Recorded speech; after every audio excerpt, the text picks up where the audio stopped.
Afternoon, ladies and gentlemen. We'll now start this session, which is there up on the screen before you. It's to deal with something which is connected to the last session, and that is critical infrastructure protection. So we are already around 5 minutes behind time, but we do have a longish session available to us. This goes on right till lunchtime, and we have approximately 1 hour and 30 minutes or 1 hour and 25 minutes to go. So what I propose to do is that besides moderating the session, I'm also a speaker.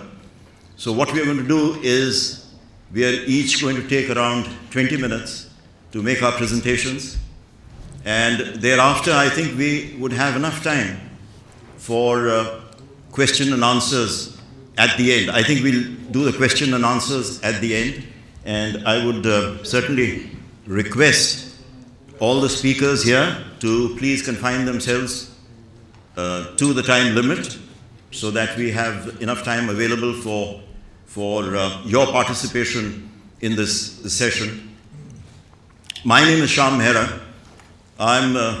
My biodata is there in the brochure that has been given to you. I'm, in short, a retired secretary to the Government of India. And I'm actually a police officer. I was Secretary Security to the Government of India before I retired. And I've had some experience in intelligence, policing, as well as in security, having been the regulator for aviation security in the country. Now,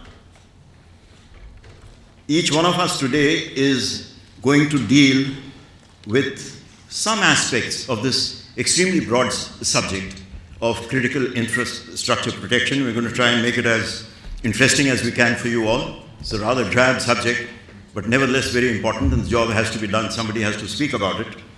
And we are going to talk about the importance of partnerships, basically between the government and the private sector, within the government, and between the government and the private sector, as well as the citizenry at large.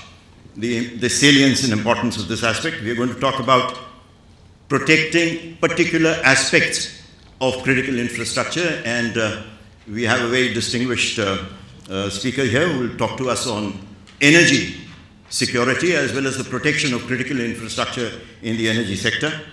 And then we have, of course, the threat of terrorism and the threat emanating from hostile vehicle bombs and so on and so forth. And finally, the broader aspect of critical infrastructure protection, which is the creation of a larger structure of resilience, which goes actually beyond protection and subsumes protection in a larger vision. So, having said that, just let me broadly introduce the subject of critical infrastructure protection. Most nations protect their critical infrastructure, have been protecting their critical infrastructure to some degree or the other. That's a given. Developed countries with very vibrant economies, and like I said in my last interjection during the last session, where the private sector has made a lot of investment in developed countries, the critical infrastructure sector has grown extremely large.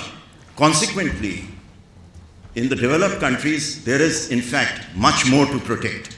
Like it was mentioned in the last segment, that much of the critical infrastructure is going to be located in urban areas. It's not this that it is not located in rural areas or does not pass through rural areas, like power transmission lines or pipelines that convey, that carry crude oil and so on and so forth, which is so critical to the economy. But it's going to be located in the cities. And when you have more, as in the case of individuals as well as in the case of nations, you have more to protect because you have more to lose. So there has been an element of protection that has been given by most states, but CI protection, that is critical infrastructure protection, as a specialized discipline and one of the pillars of internal or homeland security, is a relatively new discipline. relatively new discipline in the sense that it emerged under President Clinton, actually. It took shape under President Clinton in the United States, which could be seen as one of the pioneers of critical infrastructure protection. And the mapping of critical infrastructure and the embryos of a policy were initiated somewhere around the mid-1990s. In fact, in 1996, President Clinton had set up a committee for this purpose.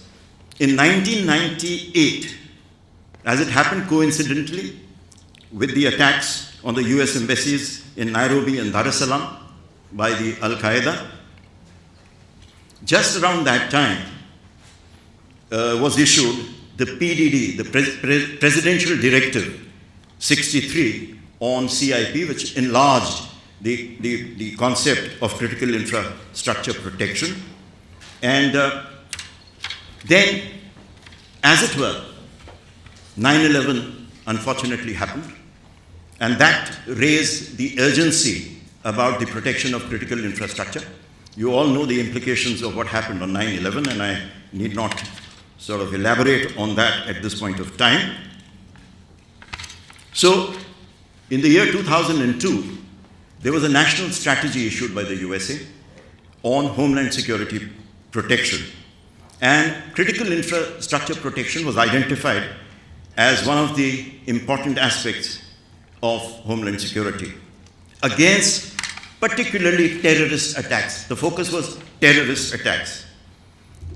Subsequently, under President Bush in 2003, the overarching document on critical infrastructure protection was issued. It is called the Homeland Security Presidential Directive 7. And this identified 17 areas of critical infrastructure and key resources which needed to be protected, from financial institutions to energy infrastructure to icons and so on and so forth. There are 17 sectors, including pure drinking water, dams, you name it. Things which are critical to the way of modern living of a nation. Thereafter, what has happened is, and that's what I've seen, that the entire CIP, the critical infrastructure protection philosophy, has developed into a larger framework for managing risks wherever they may emerge from. Although the initial focus was on terrorism, now the focus is on any kind of risk which may emerge from anywhere. Could be natural causes, could be anything. So this is how it happened. And the US CIP, or the National Infrastructure Protection Policy, they have a national policy, is in fact a model for other nations to follow. And they don't need to invent the wheel, but it is heavy, it's convoluted. It's a very complex policy, and it's extremely expensive on the exchequer to implement. So, in a sense, in its entirety, it may not be the thing for every nation, but the broad contours of the policy, the all-around imperatives of coordination, and the need for a national plan and policy are extremely relevant and can be followed mutatis mutandis by most nations around the world. Now, what is critical infrastructure? And that is what we have to begin with. This is defined in the Presidential Directive 7. It's physical and virtual systems so vital that incapacity or destruction would have debilitating impact on national security, economy, public health, and well-being. And subsequently, it was enlarged to include institutions where attacks would undermine the self-confidence and pride of the people concerned. And this were structures which are of historical value, of iconic value, and so on and so forth. And their destruction was thought to be very damaging psychologically. Now, critical infrastructure protection has not been given the attention it deserves, consistent with the changing nature of threat and dependence of modern societies on the uninterrupted supply of products and services. You can imagine the disruptions of vital products and services and the kind of impact that they have. For example, oil and gas. They have a cascading impact on the economy. The destruction, for example, of financial institutions or financial networks, and so on. Now, terrorist attacks on critical infrastructure are nothing new, but there is today, since the birth of the Al-Qaeda, a new mantra with global application which is involved. Since the Al-Qaeda, like I said, announced its arrival in 1998 with those twin attacks. And the new mantra is, make the attacks strategic in nature. They must have economic consequences, they must wreak death and destruction, they must undermine the legitimacy of established order, they must involve huge loss and downturn and focus media attention and inflict vicarious victimhood. Now this is essentially what the terrorists seek to achieve. But the Al-Qaeda has been evolving its philosophy. From the large ticket attacks, which would inveigle the United States or other countries into a situation of entrapment. That is how al-Zawahiri and bin Laden saw the US wars in Afghanistan and Iraq, bleeding the USA in these countries and defeating them, as it were, in Khorasan. That is the original name for this region, and a la the Soviet Union, and then establishing the emirate wherever was possible. Now that was the philosophy of large attacks. Then it became the philosophy of 1,000 cuts. As the countries fortified, as the USA went into a strong mode of protection, created the Department of Homeland Security, one of the largest reorganization ever in the history of the United States, at least in the last 50, 60 years. When it became difficult to attack, they have come up with a new philosophy, and that is the philosophy of 1,000 cuts, of hemorrhaging the countries concerned economically. And that has very sinister implications. We attack you once, the attack does not succeed, you don't place any expensive protective measures, we can attack you again. So you'll suffer. If you don't protect and you don't invest, we attack you again. If you invest, you in any case are spending so much on security that you're going to bleed all the same. So this is a very cost-effective way that the Al-Qaeda has approached this entire issue.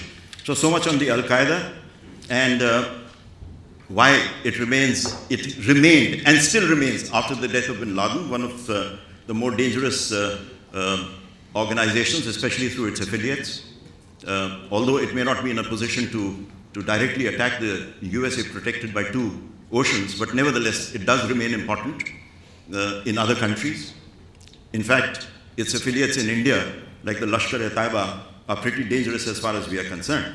So, but let's look at the analysis of targets attacked after 9/11, the momentous events of 9/11, which testifies to this, the validity of this emerging pattern that you attack for economic impact and economic destruction. What has been attacked from New York, Washington, to Madrid, to London, to Moscow, Mumbai, you name it, right across Bali, and so on and so forth, are commercial and financial centers. The twin bombings, the bombing of the Twin Towers in New York is perhaps one of the most devastating direct attack on a financial institution ever probably in the history of terrorism. Over 3,000 lives were lost, mostly belonged to the financial sector, the people who were killed. The disruption was immense. Two banks, which are primary banks, were located in that area. Their systems were down. Every kind of economic activity was affected. The direct loss, although was around $20 billion, the indirect losses were huge. They were $50 billion just in terms of enhanced costs of insurances. 15,000 subsidiary enterprises and businesses suffered as a result. the loss is estimated at around 500 billion. And what did the terrorists invest? They say around $100,000 in this entire enterprise. So this is where the magnitude of the problem came forth because of Al-Qaeda's deep understanding of the asymmetry of costs of attacking and the damage caused. So even the threat of an attack has its own consequences. And you remember the 2006 plot to blow up airliners over the Pacific, which were taking off from Heathrow by the use of liquid explosives. That resulted in air services and air operations from the UK being grounded down for around 2 to 3 days till some countermeasures could be put into place, and that caused a huge loss to the airline business and subsidiary and allied businesses. So that is the cascading effect.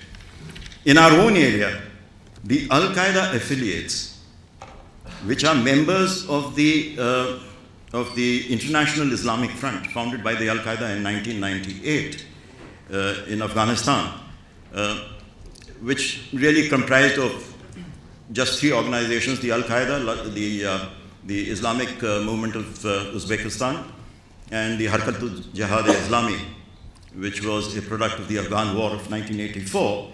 That was enlarged to include the Lashkar-e-Taiba, which became the support base for the Al-Qaeda, and it became a very active member in actually pursuing the Al-Qaeda goals during the period when the Al-Qaeda was on the run, initially after October 2001, after the war was launched by the United States in Afghanistan against the Al-Qaeda. So the Lashkar is very dangerous. The other affiliate is the Jaish-e-Mohammed, which is very dangerous. The Huji, the Harkat-ul-Jihad-e-Islami, is an organization which has been, which was created to fight the Afghan war, but has been turned against us. Subsequently, so is the Harkat-ul-Mujahideen. So I'm talking about the affiliates. The Al-Qaeda score may not be important, but the affiliates are extremely important. They act autonomously. They can inflict immense damage. Some of them are more powerful, as in the Al-Qaeda in the Arabian Peninsula or Al-Qaeda in the Islamic Maghreb. They are more powerful than the core leadership. So this is why this concept came into being. Just let me finish by saying that in India, we do protect critical infrastructure. We have a special national force, a force of the Union, which does it. It's called the Central Industrial Security Force. It's over 100,000 strong. It protects around 400 government and public sector units, but it's overstretched. That is one. The other thing is that the private sector is manifestly unprotected as far as India is concerned. And in India, as in other countries, the private sector has more investment in creating critical infrastructure than the government. And this is going to be the case of the future. So